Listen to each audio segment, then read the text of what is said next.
Então, finalmente vamos para a última gravação desses slides, né? Espero que agora. Não, agora vai dar certo. Agora será a última parte, tá? Vou colocar aqui e a gente finaliza ele. E por fim, gente, temos aqui as relações de Girard para uma equação de grau n, ou seja, de enésimo grau, ok? Uma equação de modo geral, com graus maiores do que 3, certo?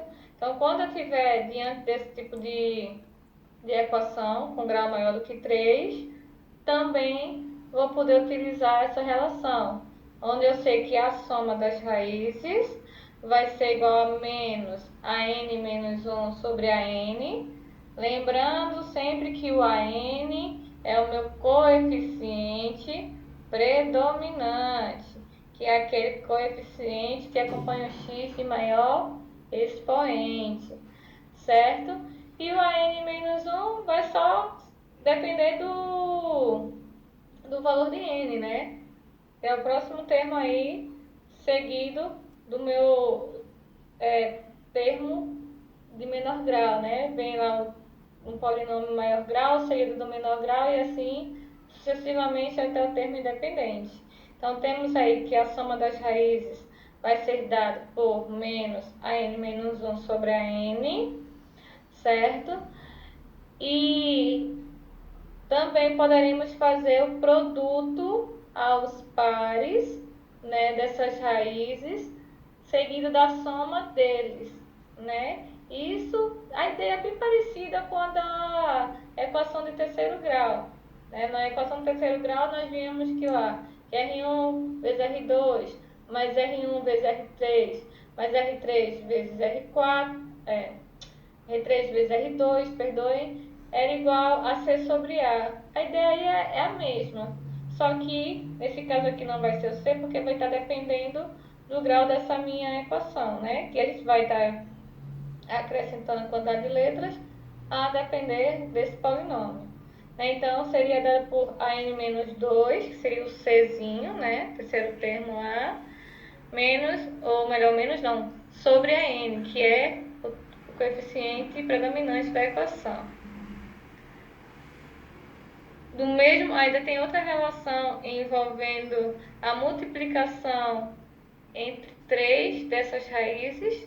Então, já que eu vou estar trabalhando com a equação de grau maior do que 3, então tem uma outra relação também, que vai ser a soma dos produtos a cada três raízes, né? Supondo que eu tivesse com uma equação de quarto grau, né? Seria R1 vezes R2 vezes R3, mais R1 vezes R2 vezes R4, mais R2 vezes R3 vezes R4, e assim sucessivamente. Essa relação aí seria igual ao quarto termo, né, equivalente ao quarto termo A, né, menos, né, seria o que seria o D, menos D sobre o AN, que é o coeficiente predominante, certo? E a última das relações de girar aí, eu tenho que o produto de todas as raízes vai ser igual a menos 1 elevado a n, né? Onde n vai ser de acordo com o grau do meu polinômio, que multiplica a zero, que é a zero. A zero é o termo independente, né? Sobre a n, que é o termo, o coeficiente predominante. Pronto, é como vocês podem observar aí, sempre vai seguir nessa ordem. A soma das raízes vai ser menos b sobre a. O produto que se segue, o primeiro produto que se segue, que vai ser os pares, vai ser c sobre a. Próximo produto, conforme você vai aumentando o produto, né, das raízes, você vai aumentando a quantidade de raízes envolvidas. Então, esse daí seria menos c sobre a. E por fim, o produto apenas das raízes será o menos 1 elevado a n vezes o termo dependente sobre o AN.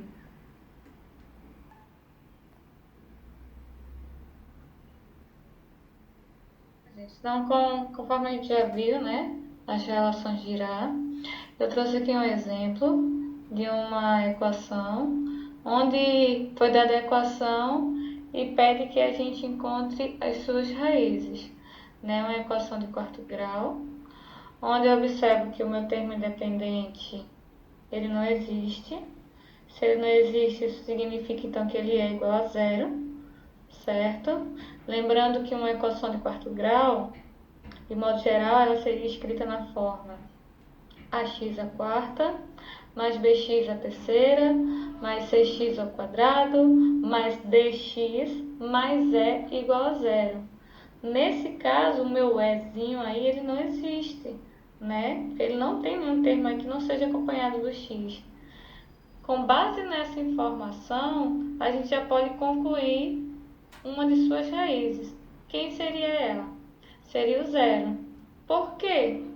Porque se eu só tenho x aí e eu substituir zero no lugar do x, isso vai ser igual a zero. Vejamos. 0 à quarta, 0. 0 ao cubo, 0. 0 vezes menos 5, 0. Anulei já dois termos, observe. Seguindo, 0 ao quadrado, 0. 0 vezes 8, 0. Menos 4 vezes 0, 0. Ou seja, o zero anulou toda a equação. Se o zero anulou toda a equação, obrigatoriamente o zero é raiz dela, ok? Sendo que a gente ainda pode fazer uma outra observação em relação a essa mesma equação.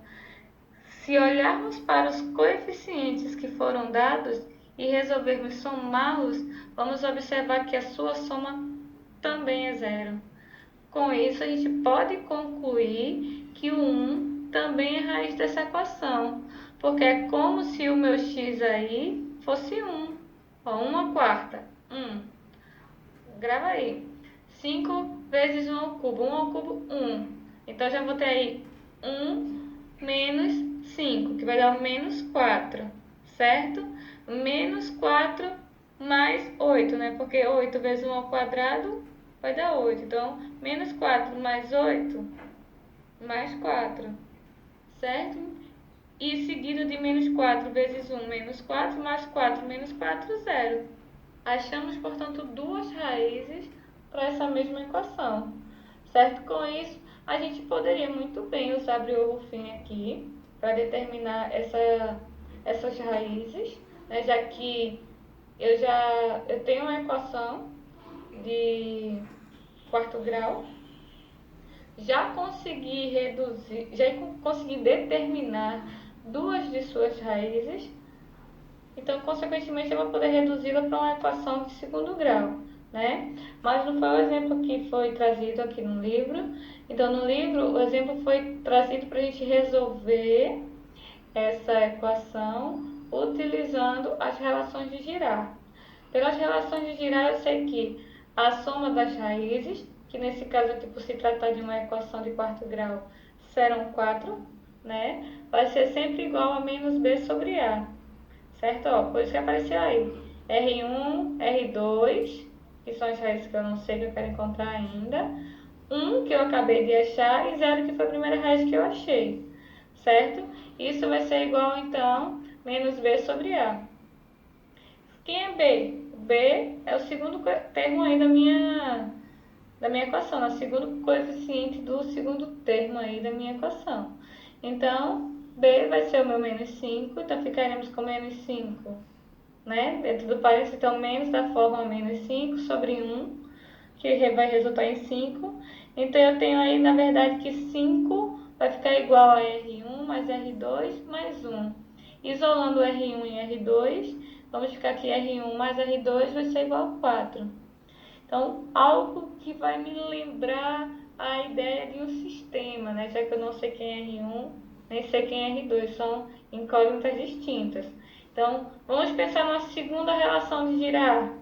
Segunda relação de Girard que eu posso pensar é no produto das raízes. Mas sendo que eu vou pensar apenas no produto de duas delas, que são as que estão desconhecidas, né? Então, eu sei que o produto das raízes vai ser dado por menos D sobre A. Menos D sobre A vai ser o menos 4, né? O D menos 4 vai ser menos 4 sobre 1. Por que que eu só utilizei essa relação? Porque observe aí que eu posso facilmente montar o meu sistema. Ficaria então com R1 mais R2 igual a 4 e R1 vezes R2 igual a 4. Nem preciso resolver, né? É só olhar. Quem seriam dois números cuja soma é 4 e o produto desses mesmos dois, desses mesmos números, seja 4? É o próprio 2, certo? Então, temos aí que essa minha equação, ela possui uma raiz dupla, que é o 2, né? Então, quem seriam as raízes dessa minha equação aí? 0, foi a primeira que eu achei, 1, 2 e 2. Então, se nós fôssemos escrever isso na sua forma fatorada, ficaria então 1, né, que é o coeficiente do A, que é o coeficiente predominante, que multiplica x, né, porque seria x menos 0, vai dar só o x, que multiplica x menos 1, vai a segunda raiz, que multiplica x menos 2 e multiplica também x menos 2. Lembrando que o 2 ele vai aparecer em duplicidade, ou seja, essa minha equação ela tem duas raízes iguais e as outras duas totalmente diferentes dela. Ok, gente? Então, vamos aos exercícios. Os exercícios, nesse primeiro momento, estou passando para vocês, para ver o que é que vocês conseguem fazer, mas eu vou preparar um novo slide comentando cada uma das questões. Daí o próximo exercício vocês farão sozinhos, ok? Beijos, até mais.